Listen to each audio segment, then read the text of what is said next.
Good evening and welcome to Sundown Bean on SSBC, where we dissect the issues that matter to you the most. This program comes to you every Tuesday and Thursday evening. I am your host, Emmanuel Amin. Now, language is a structured system of communication using words, written symbols or signs to convey meaning. It is a uniquely human trait that allows for complex social interaction, the expression of identity, and the development of culture. Meanwhile, local language is a language spoken in a specific region or community by a specific group of people in a particular area, distinct from national or international languages. Local language is important for effective communication, cultural understanding, and social interactions within a community. To discuss with me here today the past, the present, and the future of national languages in South Sudan, I am joined by Daniel Samson Aru, who is an academic researcher of indigenous languages. Daniel, you're most welcome to SSBC. Thank you, Emmanuel, and thank you for SSBC viewers, wherever and whenever they are. Yeah, for sure. Yeah. So, Daniel, I'm sure I've not given you good inscription of this program, but today, of course, we are going to be discussing about languages.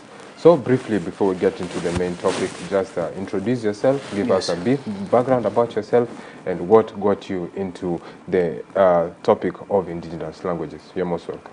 Thank you, Emmanuel, once again, and thank you, SSBC viewers, as I mentioned, wherever they are and whenever they are. My name is Daniel Samson Aru. I'm an assistant professor at Upper Nile University, Faculty of Education. I'm specialized in the Department of Linguistics. And as an academician also, I'm a researcher in indigenous languages. That's the linguistic name. They call it indigenous languages. Okay. And also sometimes they call it national languages. And some other people call it dialects. So everybody has a specific name. But the scientific name we use in the university, we call it indigenous languages for indigenous people of South Sudan. Yeah. All right. And so tell us, what exactly drove you to focus on indigenous languages, or as we know it's the local dialects or the national languages? Yeah. Yeah, actually the language me and you now speaking is a foreign language. It's a foreign language, yes. Yeah, it's not our language. Yeah. Some people call it the second language. Others call it the foreign language. Yeah. It is a colonial language, which is not a South, but it's in the same time is a international language. It is. It is a means of communication. That's why, because everybody can hear us, everybody can understand what are we talking about. Yeah. But also I was so eager for our own local languages or national languages to be uplifted to reach that level. Normally through UNESCO, the international community celebrate the mother tongue language. So every 21st of February, every year, through UNESCO and some interested partners, they are celebrating the mother tongue, language. When we talk about the mother tongue, I think we will go back to our normal communities, our different tribes, the language we speak from the mother tongue during the level of childhood and so forth. So this really eagered me, if I answered your question, that why not if our own South Sudanese indigenous language or national languages to be uplifted to that level of being international languages used also. And then also tied to that, what do you think is the importance of indigenous languages to the people? Actually, indigenous languages are very important. First of all, it is recognized. Internationally, is recognized. We South Sudanese sometimes we ignore our own languages, but some other expertise and scholars in the language all over the world, they are valuing these languages. So it is important that to develop this language. Why am I saying this? It is not my own perspective as a researcher, but also indicated to our national constitution, or what do you call interim constitution of South Sudan, 2011, amended 2018. Article 6 in our constitution, for those viewers who are really interested to know more about. So that article first identify South Sudan, which is the official language of South Sudan. I think it's English language. And it is the medium of instruction also in various levels of education, whether in the university or secondary school or primary schools. But also the Constitution did not forget our national languages. So the Constitution asked for these national languages to be promoted first and then also to be developed.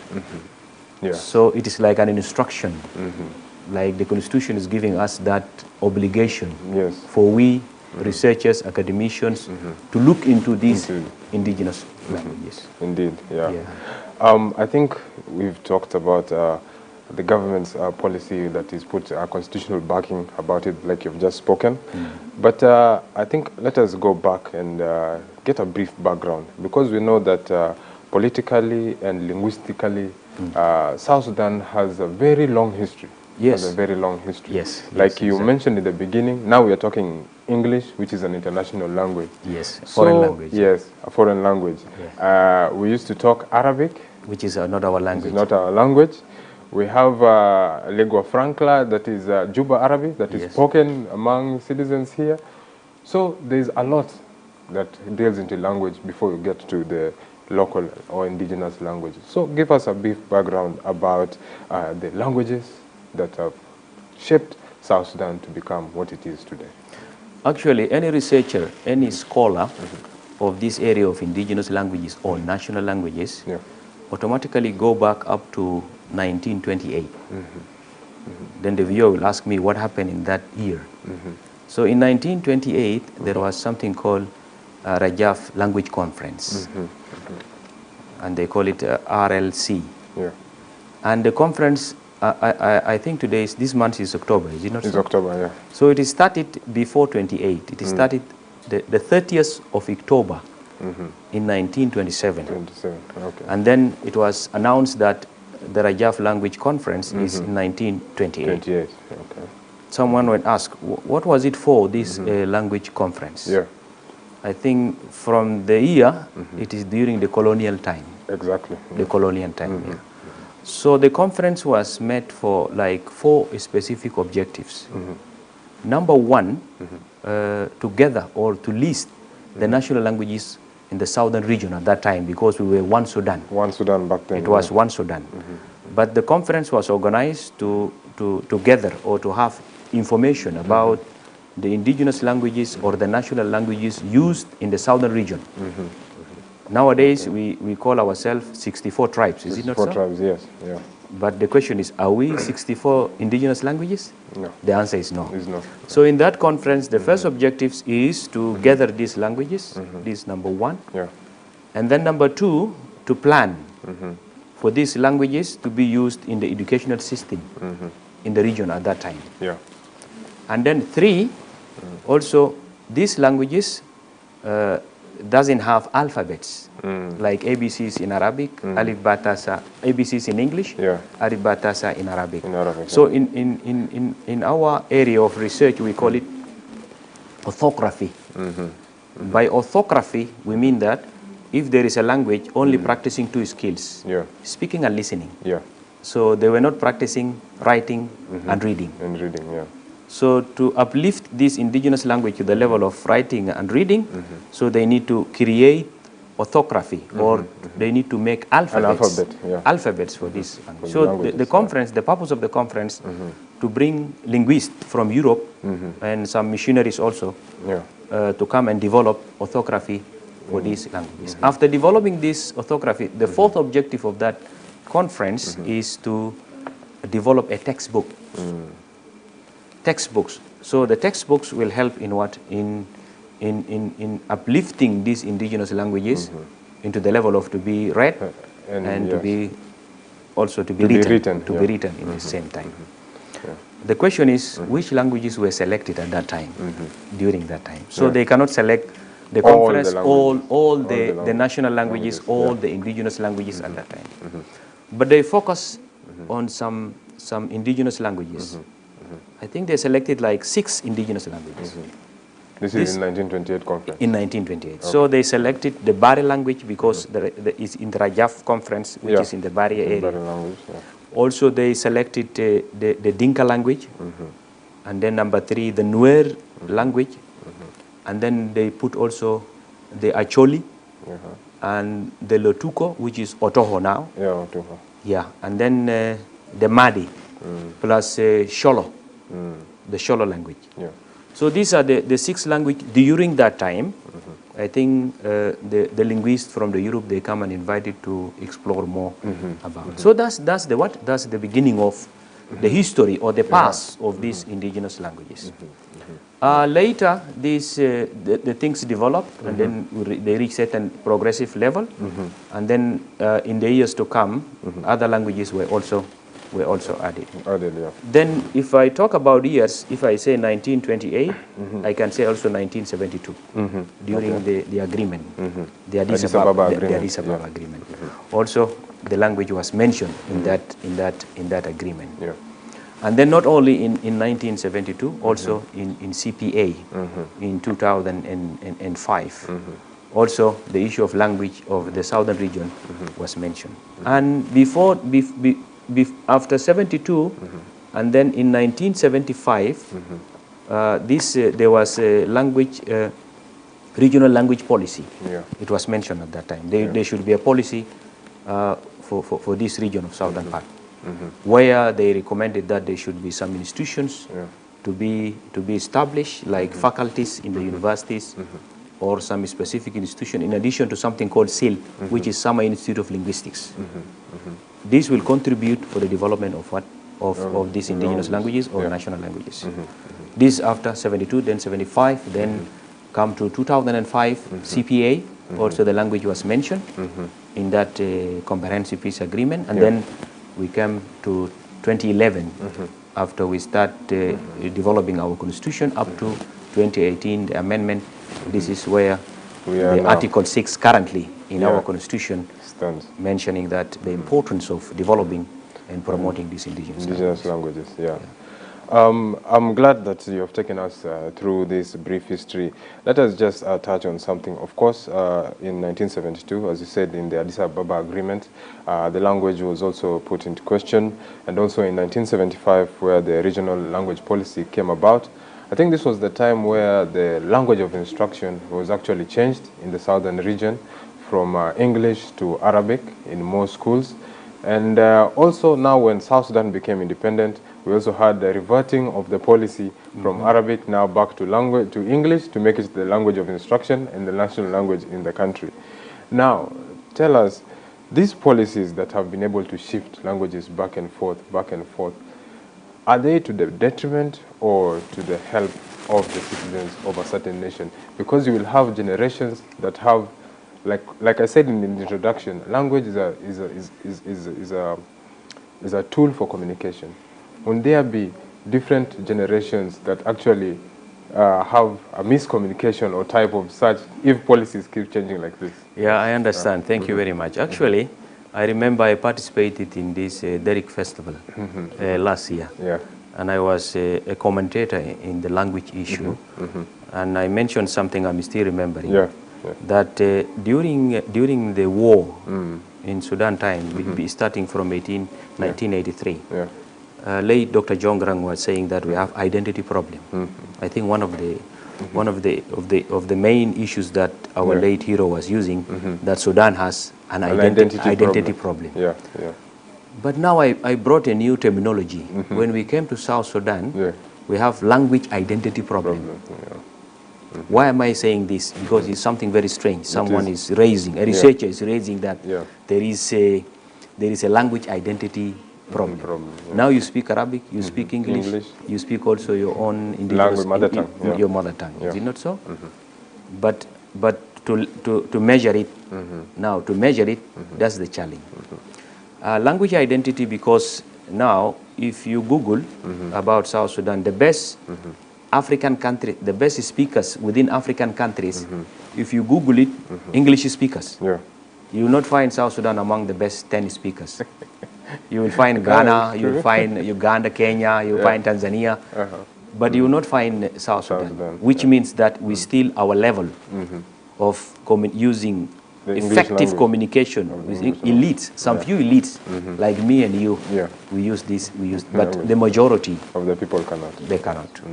Then also when you go to the other side of the Arabic language, if you go to the Arab world and then you ask the best speakers of Arabic language in African countries, also if you Google it, because the viewers, they can do this because now it's a modern world. Everybody can use the smartphone and then they start Googling.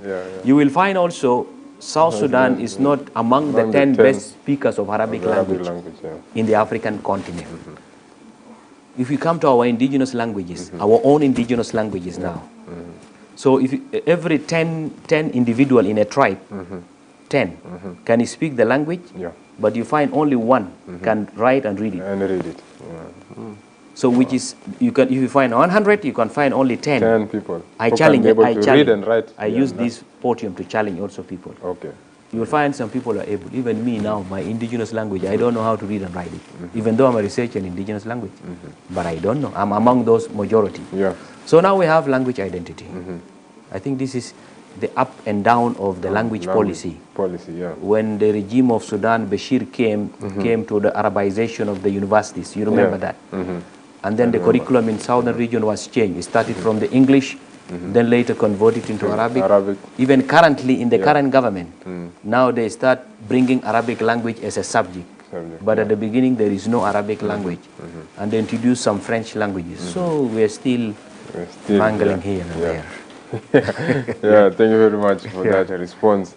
Dear viewer of SSBC, just to remind you, today we are talking about the past, the future, and the present of the indigenous languages in South Sudan. And of course, I'm joined by Daniel Samson Aru, who's an academic and research of indigenous languages in the University of Upper Nile as an assistant professor.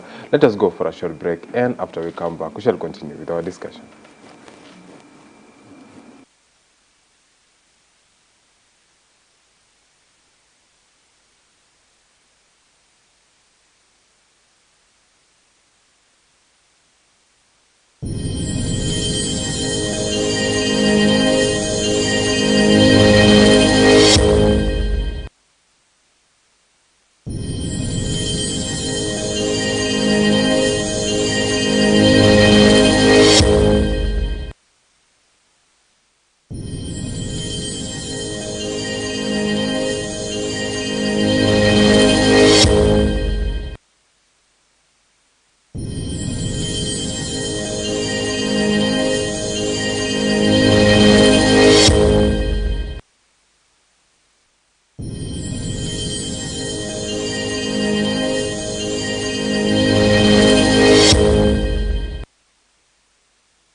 SSBC, where we dissect the issues that matter to you the most.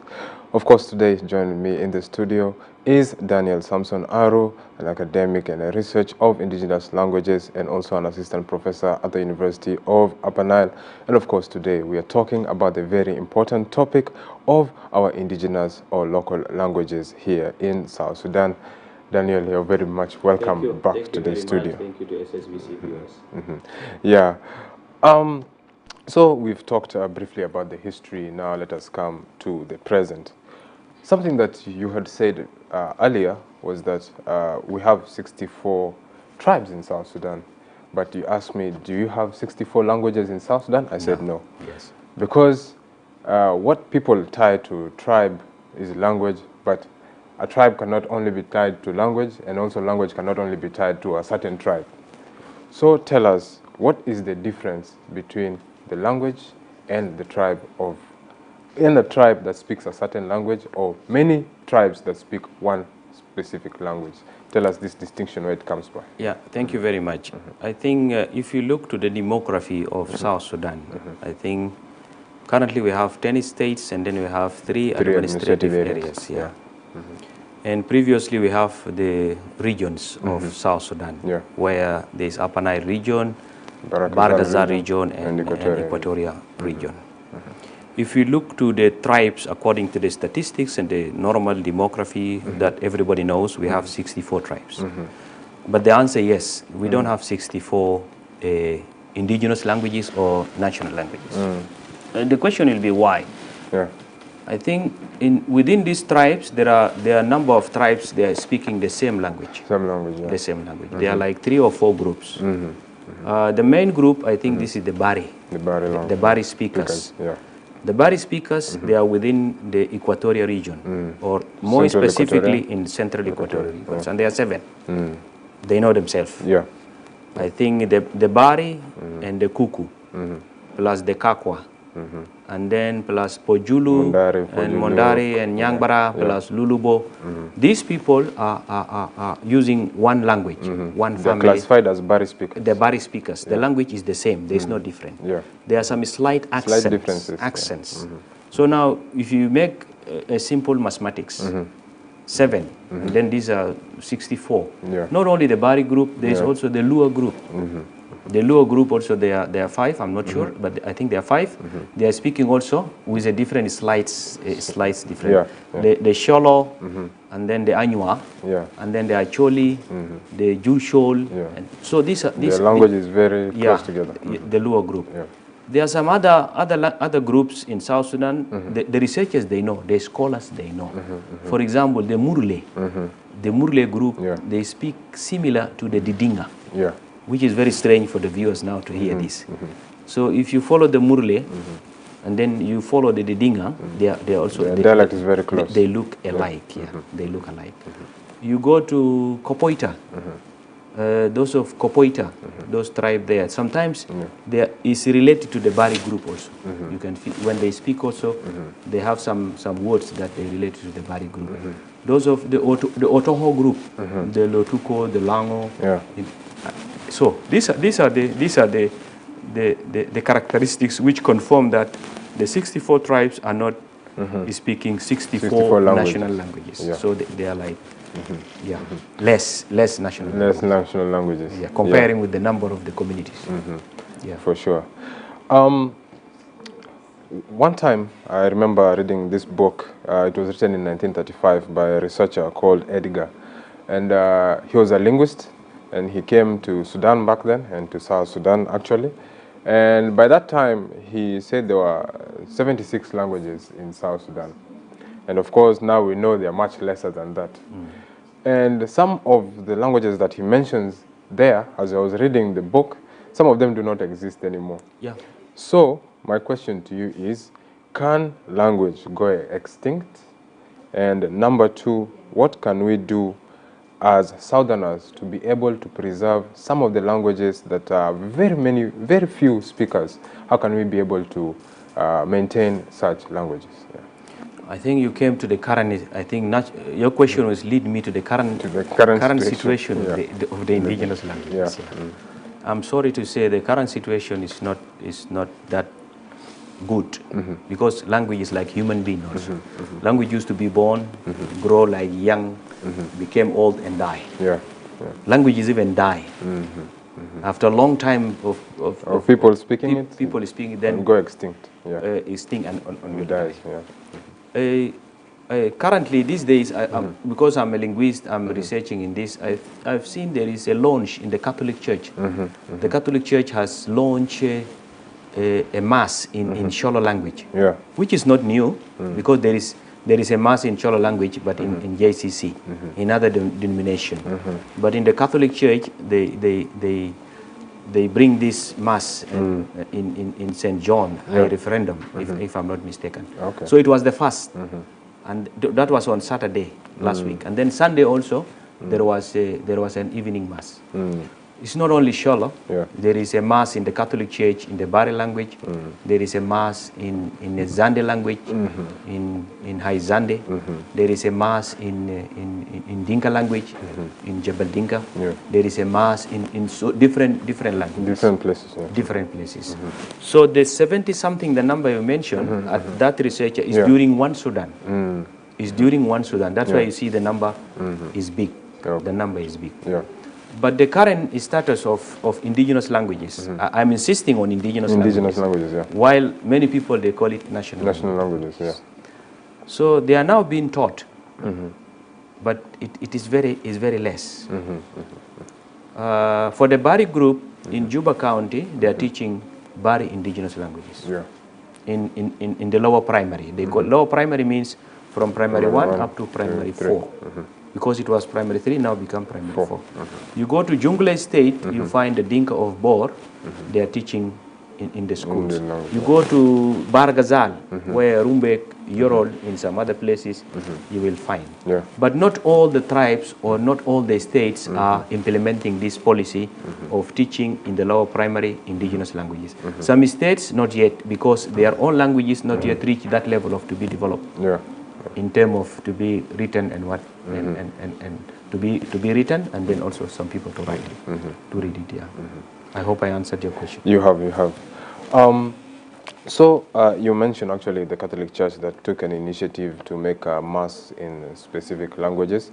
We know during the colonial times that it was actually the colonial policy when they came to any specific region in South Sudan, they would use the church to be able to get a hold at least of the local language, to be able to at least talk a bit. And then after some years, we know that the church was able to print Bibles in local languages, was able to even teach people local languages. So expound to us more on what was the role of the church in actually perpetuating national languages to an even higher level. Yeah. Thank you very much. It's a very good question. Yeah. I think in other way, which institution are the one contributing for the developing of these indigenous languages? If I put your, I just put your question in other way. For sure. There are three main institutions developing these indigenous languages. Yeah. The government, through Ministry of General Education and Instructions, and then the church also, and plus the international partners. These are three main partners contributing to the development of these indigenous languages or national languages. But the most one is the church. I remember I did the research in Rajaf through the Ministry of General Education and General Instruction in Central Equatorial State. There was a directorate for indigenous languages. There was a director. And a director is annexed to the Catholic Church. I went to Bor. Also, there was a director for indigenous language. And the director also was annexed to the ECS church. So you can see church is everywhere. Church is everywhere. That's why a lot of faithfuls and believers, they go to the church, and then even though they don't know how to read and write, but at least they will hear the word of God in their own indigenous language, which means that there is an opportunity for practicing. So church really is playing a very important role because the teaching of Jesus Christ to the church need to be taken to everybody. So that's why they use the indigenous language to preach. That's why they contributed in the development of indigenous languages. Not forgetting there's something called Sama Institute of Linguistics. This is a very old institution, and they played a role of developing these indigenous languages. Previously, they were only languages, but now, with the help of partners, UNICEF and UNESCO, they developed this into other subjects. Now there is indigenous language, mathematics, taught by indigenous languages, and then science taught by indigenous language. Not like before, only the language is taught. All right. Of course, like we said, like you've said rather, the government, the church and international partners play a very big role in developing the national languages or the indigenous languages. Now, like we had said before, of course, politically and linguistically, historically, we are a different country in such. And like I had said before, we have something called Arabic Juba, that is a lingua franca that was developed by South Sudanese, specifically just to interact by themselves, because People come from different communities, from different backgrounds, and this was just a local language that was invented by the Southerners themselves in order to communicate by themselves. Now tell us, in the urban areas that languages such as Juba Arabic are spoken, and the rural areas where people specifically stick to their mother tongue, how do you think can we be able to bridge a gap of language to the people in rural areas and to the people in urban areas, such that wherever you go in South Sudan, you can at least be able to communicate with one language to someone there in the ground?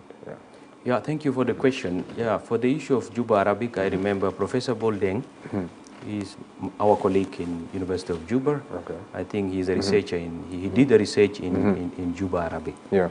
And then he really have a very good literature review about Juba Arabic. Yeah. It was an old Arabic, which means that a mixture between classical Arabic with the local languages. So that sound, they call it Juba Arabic. And it was used only within Juba town, but now Juba Arabic now expand. You can use it in Torit, you can use it in Wow, you can use it in a wheel, in Bor, you can use it anywhere. So yes, Juba Arabic became a means of communication now. It's easier. But your question is, how can we also develop this means of communication between the urban and the rural? I think, to me, as a researcher, these things will come gradually because of the generation. Now Arabic is automatically dying. Arabic is coming down. Because from 2011 up to now, 2025 is 13 years. So a child was born in 2011 in South Sudan, regardless where, in Malakal, Bor, Juba. Whichever state, So that child of 2011 now is now enrolled, maybe he's in senior level now. So which means that child doesn't know how to speak classical Arabic like me and you, who came during Sudan. Or to read and write. To read and write, So which means that slowly, English language will dominate. Will dominate, and the Arabic will be phased out. Arabic will be phased out, and unfortunately our indigenous language as well also, if we are not strong enough, will phase out. So that's the concern now. So English now is dominating, like English is now dominating everything, dominating the market, dominating even some local discussions. If there are two tribes in the marriage ceremony or the death ceremony, if they cannot able to speak, they speak in English language. All right. It's good that now you've mentioned something like marriage, because this was coming to my next topic, that is, we know that culture plays a very big part in South Sudan, and of course our cultural ceremonies, we have burial ceremonies, we have wedding ceremonies like you've mentioned, and of course we have music that is tied to our culture, such that even though I don't speak that language, but I can hear that drum beat, I can hear and I will join them in the dancing also together. Exactly. So tell us, how do these cultural norms and traditions actually tie into strengthening our national language? Exactly. These are one of the main tools that up to now made our indigenous languages or national language to survive. In addition to the church. So these cultural activities, regardless, whether marriage or dance or folklore or death, is still keeping this one. Like in the marriage level, if there is a marriage in the same tribe, so the language used in that marriage ceremony is one language. And if there are two tribes, sometimes they force translation because the other family, they want to insist to show that they are from this tribe and they must speak their own language, and you need also to translate for them as a pride, as a sign of pride. I think me and you plus so many people, when we go for funerals, sometimes you feel people are speaking their own language, and then you find somebody interpret or somebody translate. So these are the factors really contributing. Not forgetting our traditional dance. In South Sudan these days, I'm so proud of that. I can see even from SSBC, they are broadcasting different tribes dance. Even though we didn't understand, but also we will enjoy from the dressing of the community, from the accent they use, the drums and all these people enjoy, even though we don't understand. We don't understand, yeah. But it keeps that tribe to continue speaking with the national languages, which is a positive. Yeah. For sure.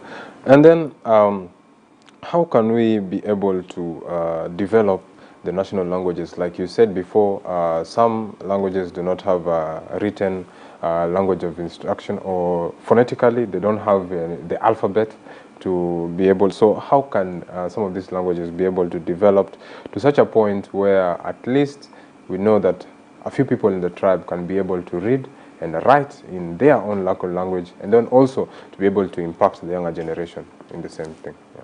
It's a good question, but it's a very difficult question in the same time. Yeah. This is one of the challenges facing us as scholars and researchers in national languages. Because so far now in our country, South Sudan, these indigenous languages were only taught in the lower primary. Sorry? Because somebody will ask, what is lower primary? Which means that it is just fixed between primary 1 up to primary 4. Yeah. It does not reach upper primary. Upper primary, yeah.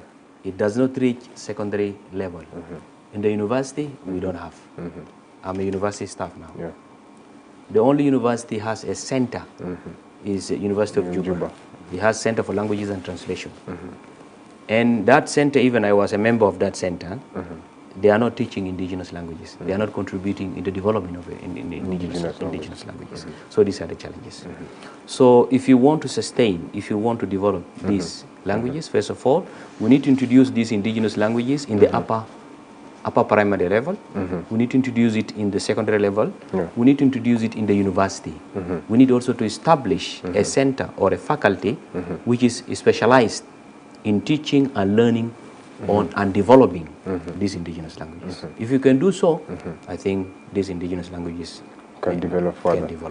And the main challenge also, we don't have so much researchers.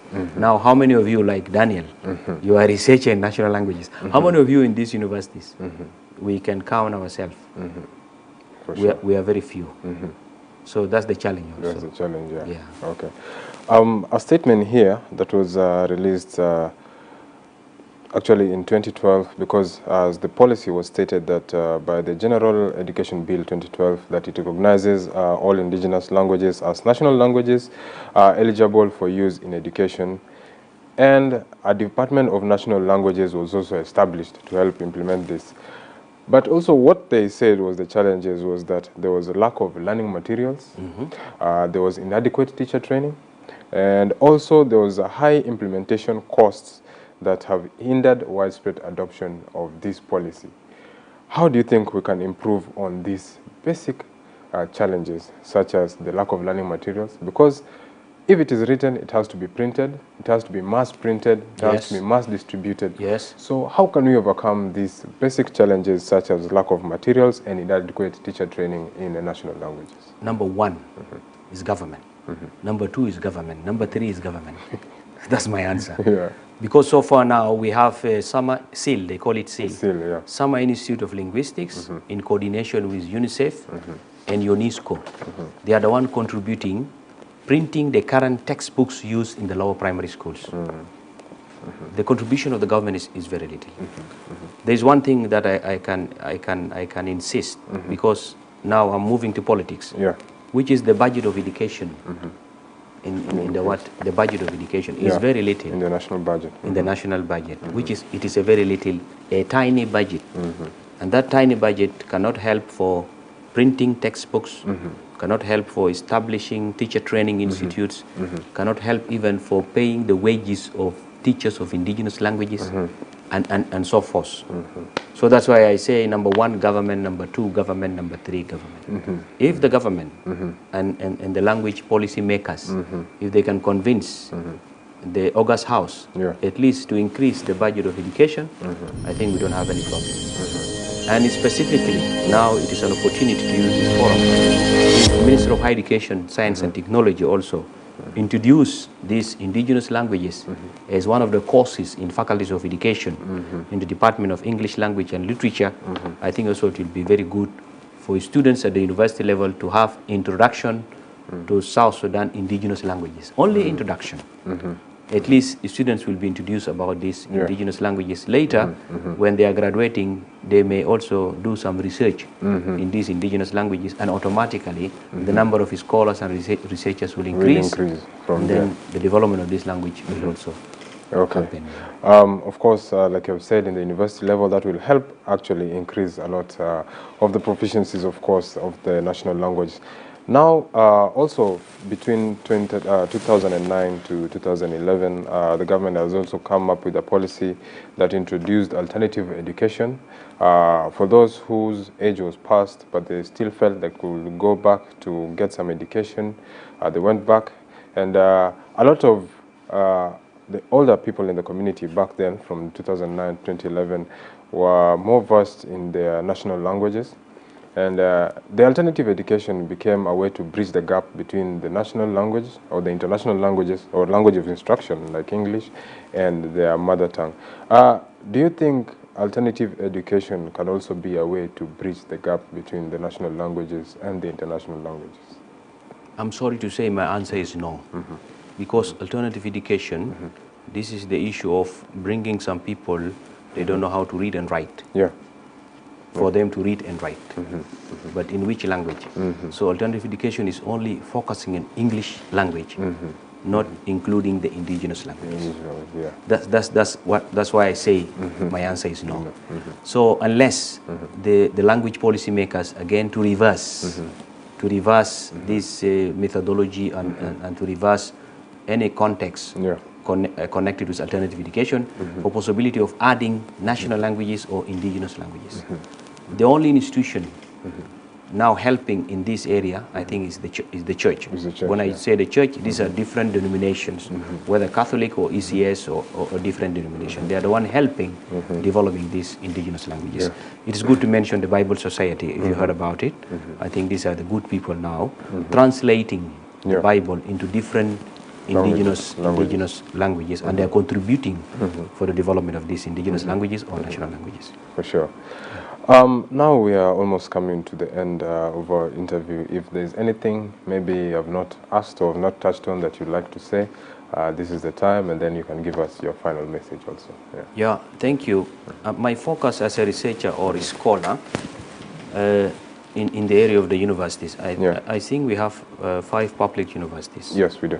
And it is an opportunity if the Minister of Higher Education Science is listening or is watching this, or even the Parliament, the Education Committee also, if they are following this session, I would like to request that if there's possibility, these indigenous languages or national languages to be introduced in the universities level. Because so far up to now, we have students studying in faculties or schools or colleges of education. Some of them are specialized in languages, but unfortunately, the indigenous languages are not introduced, are not included. If there's possibility, let them just have like an introductory course to indigenous languages or national languages in South Sudan. And also to be uplifted from the lower primary, from the lower primary level, at least if they put it in the whole primary. Not even, because it is very difficult to reach up to the secondary level, because we are lacking teachers, we are lacking textbooks, we are lacking so much. So if they can listen to this advice as a scholar or researcher in the indigenous languages, they may contribute in the future on the development and the promotion of these languages as it is stated in Article 6 in our interim constitution of this country. Thank you very much. Thank you very much. Daniel Haru, thank you. Thank you very much for coming and sharing, of course, this very important topic that you have discussed here today. For me, it's really an opportunity and a forum also for many viewers to know what is happening in our indigenous languages, the background, the past, and the current status, and the future of these indigenous languages. Indeed. Thank you very much. You're welcome. Yes. As you have heard, dear viewer of SSBC, that has been Daniel Samson Aru, the academic research of indigenous languages and assistant professor in the Upper Nile University, whereby today we were talking about the past, the present and the future of national languages in South Sudan. As you heard from him, it is important that the national languages are integrated into the universities, at least in the 5 public universities that we have in South Sudan, in an introductory kind of level. And if we can be able to also increase the national languages up to standard 8 or primary 8, previously from the lower levels of primary school, and that will be able to help our national languages. And of course, the importance of national language is the cultural understanding that provides a gateway to understanding a community's traditions, social norms, and worldview through its unique idioms and expression. And of course, South Sudan's government's policy was to introduce local language in schools with the goal of using them as a medium of instruction in early primary. And this policy, of course, recognizes all indigenous languages as national languages. And with that, we have come to the end of today's discussion on the past, present, and future of national languages in South Sudan. I have been your host, Emmanuel Amin. And before you tune away, we are going to have our motivational speaker coming right on. And until we meet again, have a lovely evening.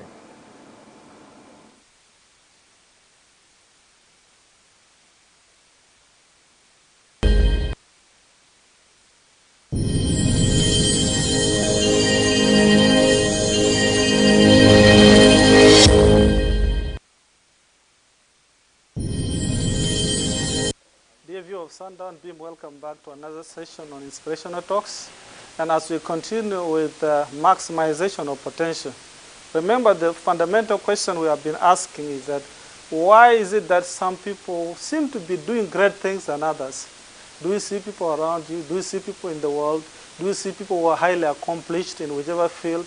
What is it that they do that make them stand out, that make them really placed in those podiums, which even you and I will admire? Is one, they embrace a very strong belief. You know, even in the animal kingdom, it is very clear that belief plays a very big role. Do you know that even a lion is a king of the jungle, not because of so many factors? You will even qualify that lion is not that intelligent. But do you know that he rules the jungle? Why? Because of the belief. Very successful people, those who maximize their potential, are those who believe they can. You know, the size of the tool doesn't matter. It is the size of the belief in the tool. You know, when your belief directs what you have, that is what is very important. A lot more people of different sizes, different heights have accomplished more just because of one thing. They believe in themselves. But there are instances when you find that you have disbelief. People don't believe in themselves. If you fail to believe in yourself, believe in people who believe in you. You know, there are instances just before 1954. You know, the world really knew that 1 mile would not be completed within less than 4 minutes. That is, every athlete would run with that perception. It took one man, Roger Bannister, who really ran 1 mile in less than 4 minutes, and the rest of the world believed that it is possible. If you are struggling to believe in what you can accomplish, believe in those who have accomplished, because success has blueprints. When other people are very successful, there is what they do that makes them successful. When you encounter that element of disbelief, look around you. You will see a lot of things in technology, a lot of discovery, a lot of scientific innovations, and get to know that somebody was thinking about it, and he or she worked on it, and it became into reality. Meaning that you and I, we have the opportunity to maximize our potential when we believe in ourselves. Belief is very important. Even insects. Have you ever seen a mosquito complaining? Does it even admire to be another insect? Very small as it is. But do you know the skills it takes just to get the blood? Why? Because what matters to maximize the potential is the belief. When you believe in yourself, you will embrace, you will encounter the challenges, and then you will appreciate the environment that that gives you an opportunity to train. Because when you believe in yourself, even when you have an opportunity to accomplish, that will become the beginning of another opportunity to do tremendous things. Remember, in this world, more people have accomplished more, of different colors, of different belief systems, of different heights, because they believe in themselves. If you're struggling, believe in those who believe in you. And get to know what is it that, because one of the scholars said, success has blueprints. So follow exactly what the successful people do. Wake up at the time they wake up. Read the books they read. Do exactly what they do. And you will achieve tremendous results, because success is a result of a system. When a belief system is strengthened, excuses are blocked. And when belief system is strengthened, you begin to be open to so many opportunities, so many tools. One of the things that blocks everything is a doubt, is the sense of believing that, the sense of thinking that is not possible. Have possibility in as your philosophy. When you say it is possible, indeed, it is possible.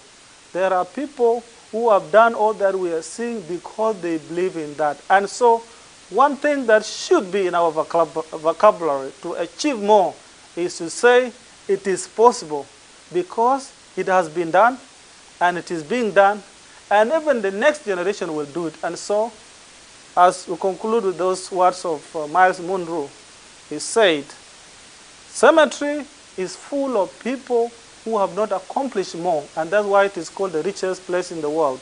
And so when you have an opportunity to be alive, then it means that you have an opportunity to believe in yourself, believe in the tools, believe in your network to accomplish more. And when you do that, the world will be grateful that you were born.